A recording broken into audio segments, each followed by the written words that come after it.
Welcome to RTN Member Voices. I'm Robert Firpo Cappiello, Editor-in-Chief at Hospitality Technology. Our guest is David Johnson, Senior Director, Enterprise Sales, Restaurant Technology at Comcast Business. David, welcome to RTN Member Voices. Hey, Robert, it's a pleasure. Looking forward to the conversation. Glad to be joining. Yeah, we're psyched to have you here. I want to give you a minute to introduce yourself to our Hospitality Technology and Restaurant Technology Network audiences. Tell us who you are and what you do, especially pertaining to the Comcast Business Restaurant Technology solution. Right. So once again, thanks again, Robert. I love forums like this. I think it's interactive. I think it's helpful for not only the customer, but for vendors as well. So as you said, my name is David Johnson. I've been in the hospitality restaurant technology space for probably 15 plus years. For me, the guest experience is what it's all about. You know, how we can actually help customers get on that digital transition. So if you look at it from a mission statement perspective, I think what we do here at Comcast is, how do we power the impossible? And the best way to do that is obviously look at the networks, because that's what we do. We manage, agile, robust, and redundant networks. But it's also to make sure that network is in place for enhanced applications that a lot of the end users from a hotel perspective and as well as from a restaurant perspective that we'll be looking at. Mm-hmm. Very cool.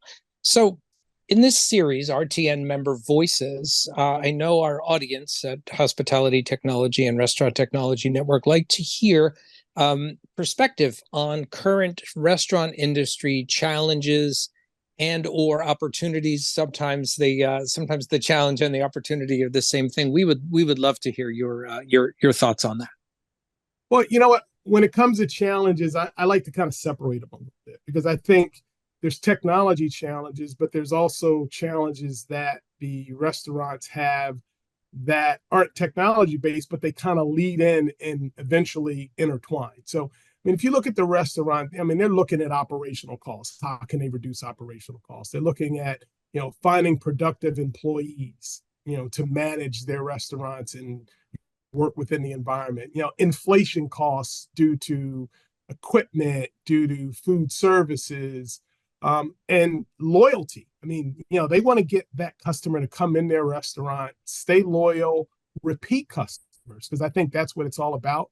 And I think that's when we start getting into the technology discussion on that loyalty portion, the repeat customers, the ability to utilize mobile applications to make it faster, easy, and better for people to place orders. So if you look at that, whether it's down to revolutionizing order management, with a cloud-based POS, ordering online, improving that efficiency to order online. Your digital menus, which are really key, whether that's a digital menu at the drive-through portion of the restaurant or internally within the restaurant. That digital menu can sometime increase revenue. It allows you as a consumer to see something there and go, I think that's what I want to try today. You may be a consumer that comes in and gets the one item and that's your go-to item, but that digital menu captures you. But at the end of the day, you've got to have the network, the robust network, the resiliency behind all that to, work with those applications. And, not to mention just AI. We all talk about the AI transformation within this industry, and that's going to be here to stay, and it's going to continue to move, within the hospitality hotel portion as well as the restaurant portion. And just your kiosks. Some individuals want to come into a restaurant, stand at a kiosk. They may not want that human touch, but they want to be able to come in and order their meal and then go. So those are some of the things that I think are going to continue to be prevalent within the marketplace.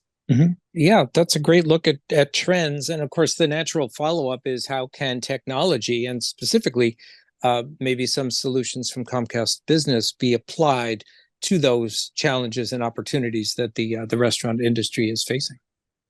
Yeah, so what we try to do, we offer a multitude of solutions. Whether it's managed Wi-Fi, managed help desks, managed connectivity, whether it's through fiber, DSL cable, or what have you. And what we're starting to see is a lot of restaurants these days are investing in fiber. Normally they wanted to take the smaller or the lower route with respect to connectivity, but I think what they're looking at is some of these enhanced devices, whether it's online camera solutions, whether it is the digital menus that we just talked about. So they're taking it a step further, which, as a technology company, we love, because we want to have the ability to provide the best in class solution to that customer. So, we're looking at managed security. We've got depots and things like that, about 130 depots across the US. I mean, right now we're managing, 15 of the top 20 QSRs. We're probably 8 of the top 12 in the fast casual dining scenario. And that's about 49,000, restaurant sites with about 78,000 endpoints. So we kind of look at, we're hardware agnostic. So we want to find the best solution for that customer. We're Cisco Meraki's largest partner globally, as well as a large partner, Fortinet, Mist, Juniper, HP Aruba. So we have the hardware in place for you.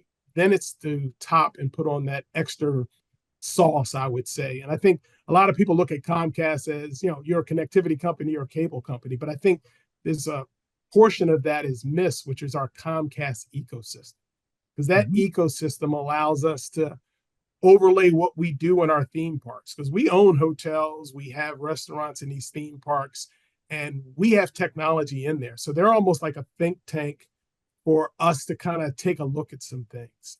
So we can offer those solutions to our customers, whether it's doing something with Jurassic World, the Minions, Fandango, or Peacock.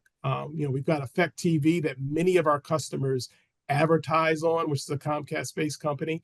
So it's all encompassing what we can do. So the digital transformation, the customers have taken upon themselves, which I think is great. I mean, a lot of those customers look back during the COVID time and they had to react quick. And I think that was helping them now with, that digital transformation. Now they're adding on these layers of applications, which is only going to continue to help what they're trying to do to improve efficiencies in the future. Mm-hmm. Yeah, so it's amazing. You mentioned QSRs and fast casual. I did want to put it out there that, like, what's your take on how can technology elevate fine dining? Sit down, traditional, what we might call traditional dining, but I'll call it fine dining. Is there an opportunity for these technologies to do that as well? I appreciate that question, Robert, because I think here's the thing. I don't get me wrong. I love fast dining. Sometimes you just need a quick bite. You want to go in, grab your meal, go through the drive-through. But you know what? There's some times where you just want that white glove touch. And I think that's where your fine dining comes into play. But what I'm looking at from a technology perspective, I think a lot of times people look at kitchen screens and assume that that's just a fast food application. Well, if you think about it, having that kitchen screen in an exclusive restaurant with fine dining, that automated ticket management, that allows that chef to free up his time to be creative within the back of house or back of office. If that chef is creative, he's creating an enhanced dining experience for that guest that's coming through the door. So if you think about it, for fine dining, that's why you're coming in there. You want that experience, you want that handheld experience, and you want good food. If the chef has the ability, or the chef staff has the ability, to utilize technology to enhance the food preparation, I think it's all well and good. I mean, even if you look at IoT solutions, having to worry about temperature and things like that within the kitchen, that is also in fine dining as well. So from a technology perspective, let's alleviate that and allow, the chefs, the waiters, and everyone else within the establishment, the maitre d', to concentrate on providing that overall guest experience. Mm-hmm. I really like that perspective. That's very thought provoking. I wanted to give you an opportunity to have a closing, some closing words for our Restaurant Technology Network and Hospitality Technology audience. What would you like to leave us with? What I'd like to leave you with is, number one, I think forums like this, and I think I said this at the top of the conversation, are really good. It's not only good for me as a vendor, but it's also good for customers, brands, and so forth. I think a lot of times as a franchisee or as a brand, you can look at forums like this and get information, because I think when you look at the franchisee within the restaurant space, he's following what that brand standard is. But if he understands the level of technology, I'm not expecting him to become an expert. We don't want him to, but if he understands what the trends are, why the brand is taking him to that next level. And I think forums like this provide that, to end user customers, to vendors. And I think it's just an overall good format as you then underlay that and add it into the various industry trade shows. It's just a good network for us all to be in. So looking forward to future conversations for sure. I've certainly enjoyed this one. Thank you. David Johnson from Comcast Business Restaurant Technology. Thank you for joining Restaurant Technology Network Member Voices. It was a pleasure. Thank you, Robert. I appreciate it.